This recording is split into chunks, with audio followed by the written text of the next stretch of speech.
aral melintang pada 1. Ya, pemirsa, PT Bank Syariah Indonesia hari ini resmikan 1 Februari 2021, di mana kehadiran Bank Syariah Indonesia bertujuan untuk mengembangkan ekonomi syariah, termasuk dalam memberikan dukungan terhadap UMKM di dalam negeri. PT Bank Syariah Indonesia telah diresmikan pada hari ini 1 Februari 2021. Bank syariah terbesar ini merupakan gabungan atau merger dari 3 bank syariah milik negara, yaitu BRI Syariah, Mandiri Syariah, dan BNI Syariah, di mana BRI Syariah akan menjadi bank yang menerima penggabungan atau survivor entity, sehingga akan tercatat di Bursa Efek Indonesia dengan kode saham BRIS. Hasil penggabungan ini akan menghasilkan bank syariah terbesar di Indonesia dari sisi aset, dengan total aset mencapai 214,6 triliun rupiah. BSI juga akan menjadi bank buku 3 dengan modal inti sebesar 20,42 triliun rupiah.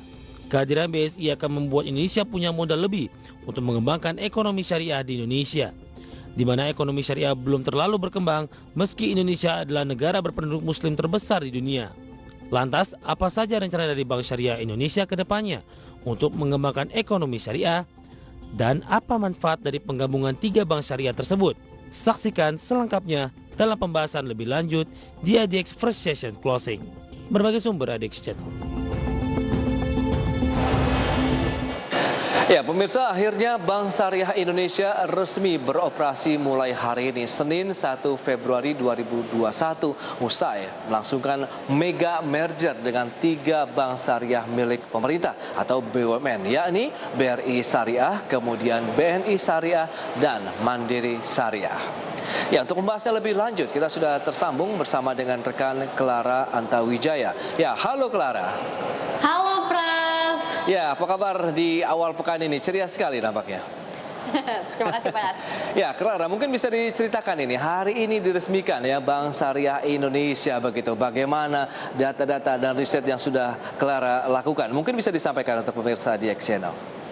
Ya baik Pras, memang jika tidak ada aral melintang pada 1 Februari 2021 alias hari ini telah diresmikan 3 bank syariah terbesar di Indonesia, yaitu Bank Mandiri Syariah, Bank BNI Syariah, dan Bank BRI Syariah melebur menjadi satu di bawah payung yang bernama PT Bank Syariah Indonesia atau BRIS ya, dan tertera di kode emiten yang ada di Bursa Efek Indonesia namanya ini BRIS, tapi bukan Bank BRI Syariah tapi Bank Syariah Indonesia, begitu Pras. Dan juga memang legal merger ini ditandai dengan adanya opening bell ceremony di Istana Kepresidenan, langsung diinisiasikan oleh Presiden Joko Widodo pada nanti siang hari pukul 13.30 waktu Indonesia Barat. Dan selain itu, selain 1 Februari 2021 ada tanggal sakral lainnya, yaitu adalah 5 Maret 2021. Itu adalah tanggal pembayaran atas saham yang dijual oleh pemegang saham, begitu Pras. Oke, dan kalau kita cermati memang ini menjadi salah satu tonggak sejarah juga ya bagi perkembangan industri syariah di Indonesia, khususnya dari sektor perbankan. Dan kalau kita lihat bagaimana dengan komposisi pemegang sahamnya ini, dominasinya siapa saja kalau kita lihat urutkan satu persatu. Silakan Clara. Iya baik Pras, berbicara terkait dengan komposisi pemegang saham, di sini yang pertama adalah Bank Mandiri dengan kepemilikan saham terbesar alias majority shareholders ya, dengan total 51% dari Bank Syariah Indonesia itu sendiri. Karena memang kalau misalkan kita melihat dari kinerja fundamentalnya, ini Bank Mandiri masih yang terbesar dari antara bank-bank merger lainnya. Dan juga yang kedua ada Bank Negara Indonesia atau BBNI dengan kepemilikan saham sebanyak 25% atas Bank Syariah Indonesia, dan selanjutnya juga ada Bank Rakyat Indonesia atau BBRI dengan kepemilikan saham 17,4%. Dan selain 3 bank yang merger itu juga ada DPLK BRI dengan kepemilikan saham syariah 2% dari Bank Syariah Indonesia, dan sebanyak 4,4% ini sahamnya dilepas ke publik. Jadi publik bisa membeli saham dari Bank Syariah Indonesia Indonesia sendiri dari kode emiten BRIS. Jadi mungkin Pras kita bisa lihat ya pergerakan dari BRIS di hari ini seperti apa begitu Pras? Ya, kalau kita cermati memang sempat mengalami tekanan jual pada saat opening market dari Bank Syariah Indonesia dengan kode saham yang masih sama, begitu BRIS. Tapi kita lihat perlawanan juga seiring dengan penguatan indeks harga saham gabungan pada sesi pertama hari ini. BRIS nampaknya sudah menjadi pilihan investasi di tengah akan diresmikannya oleh Presiden Joko Widodo di Istana Negara pada siang hari ini. Dan kalau kita lihat dari sisi valuasinya, bagaimana dengan merger 3 bank syariah ini, Clara? Ya baik, menurut Ketua Project Management Office Integrasi dan Peningkatan Nilai Bank Syariah BUMN, Heri Gunardi, ini menyatakan bahwa total aset dari bank merger ini mencapai 215,6 triliun rupiah. Ini besar sekali, Pras. Dan juga Bank Syariah Indonesia akan mengantongi modal inti sebesar 20,42 triliun rupiah. Jadi ini yang membuat Bank Syariah Indonesia otomatis langsung masuk ke dalam klasifikasi perbankan Indonesia sebagai buku 3 dengan modal inti sebanyak 20,42 triliun rupiah. Dan dengan begitu hasil penggabungan ini Bank Syariah Indonesia akan masuk dalam top 10 bank terbesar di Indonesia. Dan juga ini yang paling utama nih, yang paling ditunggu-tunggu, Bank Syariah Indonesia diharapkan untuk menjadi top 10 di bank syariah secara global, begitu Pras? Betul, memang ini menjadi salah satu juga keinginan pemerintah ya untuk menjadikan sebenarnya Indonesia menjadi pusat dari keuangan syariah dunia, demikian juga untuk perbankan syariah dunia. Tapi kalau kita lihat dari awalnya, sebenarnya apa tujuan dari pembentukan Bank Syariah Indonesia sendiri, Clara? Ya, kalau misalkan kita berbicara terkait dengan tujuan dari Bank Syariah Indonesia itu sendiri, pemerintah melalui Kementerian BUMN telah memberikan aspirasinya ya terkait dengan tujuan pembentukan dari Bank Syariah Indonesia itu sendiri. Ya. Karena pemerintah berharap dengan adanya Bank Syariah Indonesia ini, kompetensi ekonomi syariah di Indonesia akan semakin meningkat. Dan kita juga bisa lihat ya optimisme dari pemerintah karena mereka sudah melihat nih bagaimana kinerja BRIS di kemudian hari dengan target yang telah ditentukan ya pada tahun 2025. BRIS ini menargetkan pembiayaan yang dapat disalurkan mencapai 70%. Dan ini bukan tanpa alasan ya, karena memang menilik data dari Desember 2020, 3 bank syariah BUMN yang peserta merger ini apabila digabungkan total pembiayaannya mencapai 156,51 triliun rupiah. Dan dengan demikian diharapkan pembiayaan pada 5 tahun ke depan, yaitu 2025 ini diharapkan mencapai di level 73% begitu. Dan memang kita bisa melihat juga optimisme dari pemerintah melalui OJK melalui tayangan berikut ini. Menyampaikan bahwa Bank Syariah dengan modal kuat dan didukung dengan layanan digital yang handal serta diferensiasi produk yang sesuai dengan prinsip syariah akan dapat mempunyai kontribusi yang sangat baik, yang sangat signifikan dalam pengembangan keuangan syariah dan perekonomian nasional kita. Kalau kita boleh dengan satu kata, supaya perbankan syariah kita nanti akan berkembang dengan baik, tolong diingat sinergi. Ya. Tentunya dengan sinergi dengan berbagai ekosistem tadi itu, dengan berbagai stakeholder kita, saya yakin bahwa perbankan syariah kita akan berkembang lebih baik lagi dan lebih baik lagi ke depan. Saya kira ini menjadi PR kita semua dan saya yakin ini akan bisa dilakukan dalam waktu yang Ya begitu Pras, jadi memang kuncinya adalah sinergi antara bank merger ini sendiri. Karena memang kalau misalkan kita melihat juga bank syariah ini didukung oleh jaringan yang luas sekali, lebih dari 1.200 cabang yang tersebar di seluruh Indonesia, begitu Pras. Dan ini pasti juga akan cukup untuk memenuhi permintaan nasabah terkait dengan Bank Syariah Indonesia itu sendiri, begitu Pras. Ya, semoga juga ini dengan adanya merger akan menguatkan juga perbankan syariah dan ekonomi syariah di Indonesia. Tapi kalau kita lihat juga Clara, sejauh mana sih sebenarnya dampak yang bisa dirasakan dengan kehadiran Bank Syariah Indonesia khususnya bagi perkembangan ekonomi syariah di Indonesia?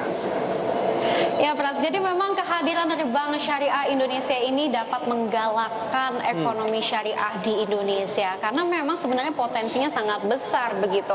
Karena memang kalau misalkan kita melihat dari sisi demografi, Indonesia merupakan negara dengan populasi muslim terbesar di Indonesia, di global maksud saya. Jadi memang ini memiliki potensi yang sangat banyak. Jadi tapi yang sangat disayangkan adalah ekonomi syariah di Indonesia ini masih belum memumpuni. Melihat data dari OJK alias Otoritas Jasa Keuangan, nilai aset perbankan dan unit usaha syariah di Indonesia per November 2020 secara keseluruhan masih 559 triliun rupiah. Dan angka ini masih cenderung mini apabila kita bandingkan dengan keseluruhan bank ya, dicampur dengan bank konvensional yang mencapai 6.100 triliun rupiah. Jadi gapnya masih sangat jauh antara 599 triliun rupiah dan 6.000 triliun rupiah. Dan juga kehadiran Bank Syariah Indonesia ini akan membuat literasi masyarakat soal keuangan syariah di Indonesia semakin besar begitu ya. Karena sejauh ini literasi masyarakat soal ekonomi syariah masih belum memumpuni. Menurut survei Nasional Literasi Keuangan 2019 yang dilakukan oleh OJK mencatat literasi keuangan syariah berada di level 8,9% pada tahun 2019. Memang ini naik ketimbang tahun 2016 yang masih ada di level 8,1%, tapi kita berekspektasi begitu ya untuk memiliki literasi keuangan syariah yang lebih baik daripada 8,9% ini. Dan juga lebih memprihatinkan lagi apabila kita berbicara terkait tingkat inklusi yang ada di Indonesia.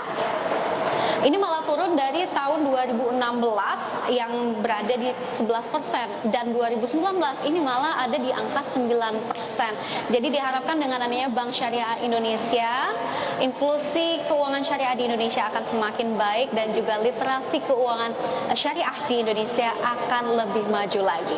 Nah, itu dia, berarti masih banyak pekerjaan rumah juga yang harus segera diselesaikan oleh pemerintah, Otoritas Jasa Keuangan begitu ya, untuk mengembangkan industri ataupun keuangan syariah di Indonesia. Dan kalau kita cermati lebih jauh lagi begitu dengan kondisi yang tadi sudah disampaikan, bagaimana lantas dengan proyeksi perkembangan ekonomi syariah di sepanjang tahun 2021 ini paling tidak, Clara? Ya baik, perkembangan ekonomi syariah di sepanjang 2021 ini diprediksi masih akan tumbuh positif dengan potensi yang masih banyak ya. Seperti yang tadi saya bilang bahwa Indonesia merupakan negara dengan populasi muslim terbanyak di dunia.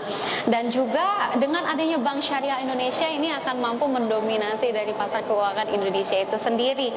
Adapun Ketua Program Studi Ekonomi dari Institut Pertanian Bogor, Zainal Effendi, menyatakan bahwa industri perbankan syariah akan berperan dominan terhadap perkembangan ekonomi syariah di Indonesia pada tahun 2021 karena memang melihat dari perkembangan di tahun 2020 perkembangannya ini sangat baik dengan kinerja performa yang sangat baik.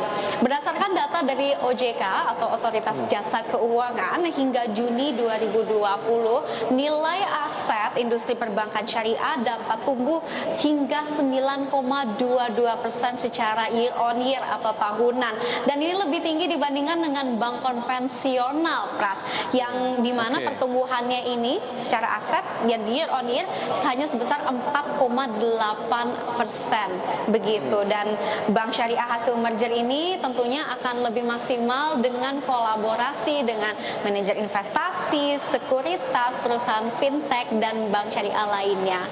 Yes, target yang menarik hampir double digit ya untuk perkembangan dari Bank Syariah Indonesia dan ekonomi syariah di tanah air. Tapi kalau kita lihat juga sebenarnya tantangan apa saja yang kemungkinan masih dihadapi ini di tahun 2021, karena kita tahu pandemi COVID-19 juga masih ada, bahkan peningkatannya juga semakin signifikan di Indonesia. Kemudian proses vaksinasi pun seharusnya bisa menjadi game changer lagi, menjadi harapan baru untuk perkembangan ekonomi di Indonesia. Tapi bagaimana dengan perkembangan ekonomi syariahnya sendiri dengan tantangan yang masih ada, Clara? Ya baik Pras, memang meski memiliki peluang yang sangat positif dengan segala sentimen yang baik ya, dengan adanya vaksinasi begitu. Namun tetap saja pengembangan ekonomi syariah ini masih terkendala di beberapa hal. Salah satunya adalah akses perbankan di pelosok-pelosok Indonesia. Jadi memang harus ada langkah untuk mengatasi masalah terbatasnya jangkauan lembaga keuangan syariah ke pelosok negeri Indonesia. Karena seperti yang kita tahu, Indonesia itu sangat besar, masih banyak daerah-daerah yang masih belum tersentuh oleh akses perbankan. Dan juga lembaga keuangan syariah umumnya juga telah hadir di desa-desa di pelosok Indonesia, namun masih dalam bentuk BKM atau juga koperasi, jadi bukan akses perbankan. Sehingga ini yang menyulitkan di kemudian hari Bank Syariah ya, terutama Bank Syariah Indonesia untuk menjangkau daerah-daerah terpelosok di Indonesia, sehingga jangkauan pendanaan maupun pembiayaan dari Bank Syariah masih cukup terbatas pada kota dan juga kabupaten begitu Pras. Oke, berarti itu dia salah satu tantangan yang harus dihadapi karena memang masih banyak masyarakat Indonesia yang belum terlayani dengan baik ya, khususnya untuk akses kepada perbankan. Tapi kita tahu sekarang sudah go digital, hampir semua bank memanfaatkan dunia digital begitu, sehingga branchless banking ini menjadi salah satu keniscayaan juga yang harus mungkin dilakukan oleh semua bank termasuk Bank Syariah Indonesia, sehingga tidak harus ada kehadiran misalnya kantor cabang di setiap pelosok. Mungkin perlu ada agen-agen